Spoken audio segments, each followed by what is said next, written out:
This is Starlight. I have a special message for everyone today. Actually, I'm just relaying the message that I received recently. This message is from Anubis. And in Egyptian mythology, Anubis played a significant and multifaceted role. His primary roles were associated with death, mummification, and the afterlife. Anubis was regarded as the guardian and protector of the dead. It was his responsibility to watch over the tombs and burial sites, ensuring that the deceased were safe from harm and that their souls could make a successful transition to the afterlife. One of the most iconic aspects of Anubis's role was his involvement in the weighing of the heart ceremony. In the Egyptian belief system, it was believed that after death, the soul would undergo judgment in the Hall of Ma'at. Anubis would weigh the heart of the deceased against the feather of Ma'at, the goddess of truth and justice. If the heart was found to be lighter than the feather, the soul would be deemed pure and allowed to enter the afterlife. If the heart was heavy with wrongdoing, it would be devoured by the monstrous creature Amit, and the soul would face annihilation. So we see in this image, we have Anubis holding the hand of a newly deceased person. I don't remember who that was, but we have Ma'at here, right? She is the scales itself, right? She's in the middle there. And Anubis is weighing that person's heart against the feather of Ma'at. So what is really interesting is we are currently in the year of the fire horse. And the organ related to the element of fire is the heart. So this message I received aligns with what's happening currently in the world. So, by the way, welcome to the year of the fire horse. Everything is fire upon fire as far as the elements go. We also have Saturn and Neptune conjoining at 0 degree Aries on February 20th. So that's a lot of fire energy coming our way. And in addition to us being in a fire horse year, according to the flying stars feng shui, we are in a 9-year period of fire, which began in 2024 and will last until 2043. So these utilize the 5 elements, and it's 9 years for each element, which comprises 180-year span. So back to Anubis. So Anubis is depicted in black to symbolize regeneration, life, and the fertile soil of the Nile River, as well as the discoloration of the corpse after embalming. This color also represents the possibility of birth in the afterlife. So in Egyptian mythology, Anubis played a significant and multifaceted role. His primary roles were associated with death, mummification, and the afterlife. Anubis was regarded as the guardian and protector of the dead. It was his responsibility to watch over the tombs and burial sites, ensuring that the deceased were safe from harm and that their souls could make a successful transition to the afterlife. One of the most iconic aspects of Anubis's role was his involvement in the weighing of the heart ceremony. In the Egyptian belief system, it was believed that after death, the soul would undergo judgment in the Hall of Ma'at. Anubis would weigh the heart of the deceased against the feather of Ma'at, the goddess of truth and justice. If the heart was found to be lighter than the feather, the soul would be deemed pure and allowed to enter the afterlife. If the heart was heavy with wrongdoing, it would be devoured by the monstrous creature Amit, and the soul would face annihilation. Now, that sounds pretty horrible, but it does line up with the year of the fire horse, so we know the element of fire uh, it's related to the heart. So it kind of makes sense that this message came through, because Anubis was part of the weighing of the heart ceremony. So the message I received, and I was finally able to figure out what was being told to me, was that Anubis is going to be here and available, to all the people that are going through a collective death and rebirth. So Anubis wanted me to know to lean on Anubis, that Anubis will be here. So, as I said, the deceased will be safe from harm, and that their souls could make a successful transition to the afterlife. So in alchemy, there are 4 phases of alchemy. And the phase that we will be entering collectively will be the Nigredo phase. The Nigredo stage is the initial phase of transformation, symbolized by blackness. Again, Anubis is depicted in black, right? Or putrefaction. It represents the decomposition of the old, impure self and the confrontation with one's shadow aspects. It's a necessary step toward purification and spiritual rebirth in the alchemical journey towards the Philosopher's Stone.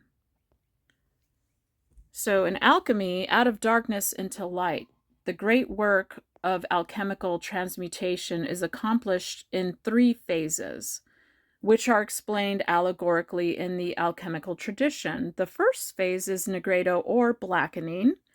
This is a state of putrefaction, corruption, dissolution, and individuation. It represents the soul's descent into the material plane and the suffering experienced in the physical world. Alchemists often represented the soul at this stage as salt because it is crystallized, hardened, and fixed, just like an ego that is resistant to change. So that kind of goes along with the weighing of the heart ceremony. You know, have you done your shadow work? Have you done any work at all? Do you even know about the great work? Well, now we can't really use ignorance, as a reason for not doing what we're supposed to be doing in this world. With all this information available, it really, we should definitely be looking into these resources that we have readily available to us. And, a lot of us that are aware of this, we should be also sharing with our brothers and sisters to help the process, to help wake everybody up. So as we're familiar with Q was famous for saying dark to light. And even the novice alchemist knows that that is alchemy. That is, the beginning is the darkness, and then we move to light. So here we have the stages, the great work of alchemy. So it all starts with the Nigredo, which is death, right? That's why Anubis came through saying, please lean on me. Please look to me. I have the ability to walk you through this process as you're going through judgment. So he's going to be there to for the successful transition. And not to be afraid. Don't be afraid, because even the Bible says not to be afraid. Fear is a liar. So we need to just focus on doing this work. And just looking at the Nigredo here, in the Nigredo or black phase, the file gets hermetically sealed and the process of putrefaction starts. So psychologically, this means that we do not allow the polar energies of our soul anymore to react mechanically and one-sided to the outer world. Now, if you're just thinking about, okay, so what elements are causing us or wanting us to fall prey to this mistakes that we've made over and over and over again, and this is being polarized, when it comes to politics. I see so many people getting played by the system, far left, far right. It's, this is ridiculous that people are so easily persuaded into becoming polarized, when we're supposed to be walking the middle path. So the far left births the far right as much as the far right births the far left. So these are things that we're supposed to be overcoming and evolving from. Men against women, women against men, the division of the classes, rich against the poor, poor against the rich, the polar opposites. We should be at the point now where we see that hot and cold are not really opposites, they're actually complementary.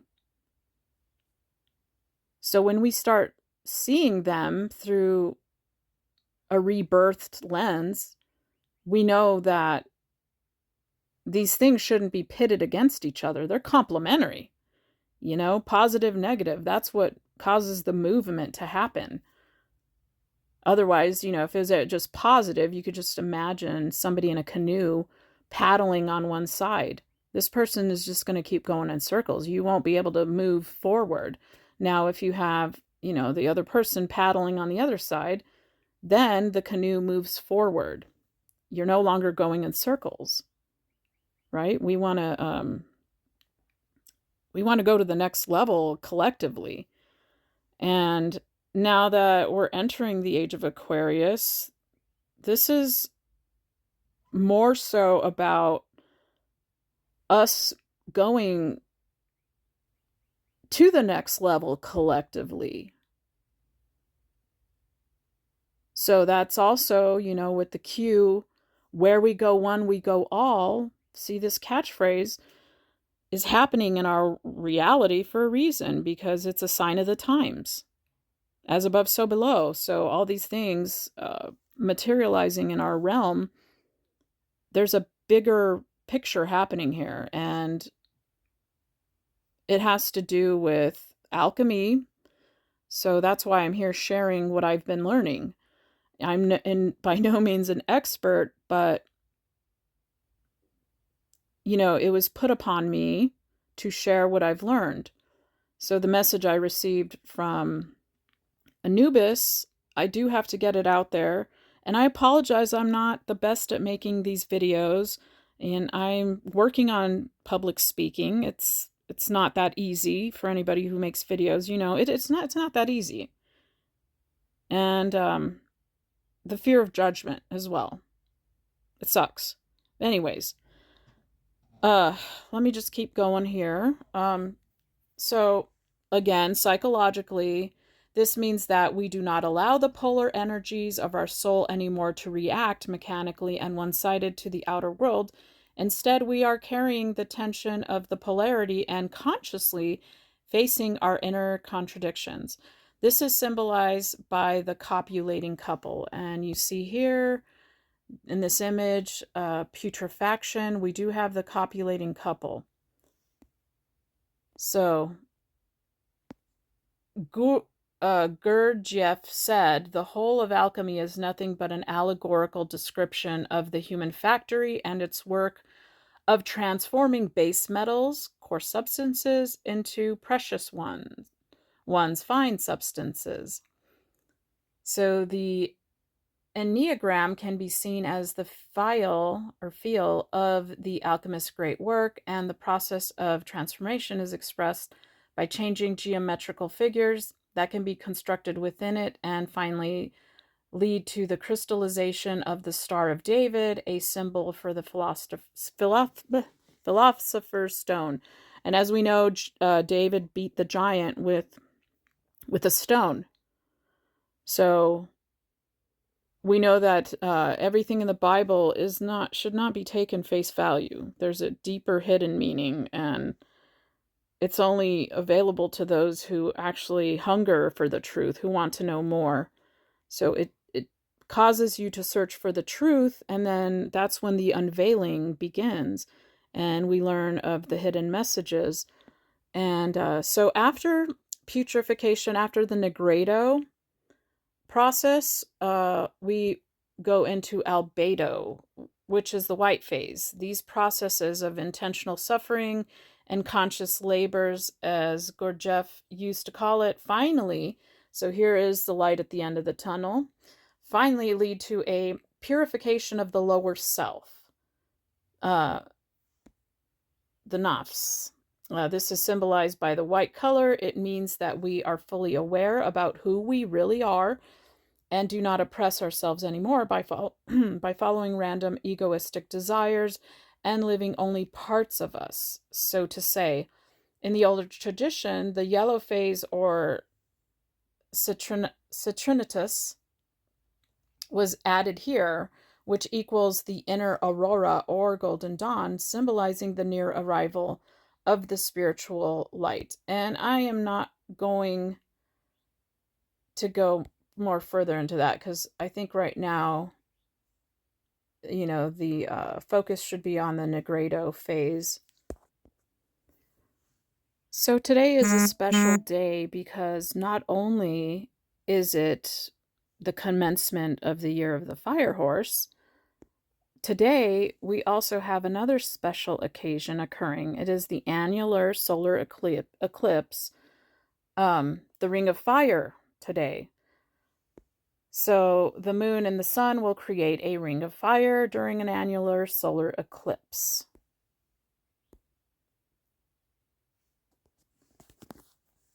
Today's annular solar eclipse will create a ring of fire. So that's obviously when the moon crosses the sun. It creates a glowing ring-like shape in the sky, and according to astrology, this eclipse is going to take place in the Aquarius zodiac sign. So there's all these confirmations. We are in the age of Aquarius here. We're still, dealing with the remaining energies of the age of Pisces, but that's kind of how things overlap. But you can definitely feel the transition into the age of Aquarius, and these are just confirmations in the heavens that, signs of the times.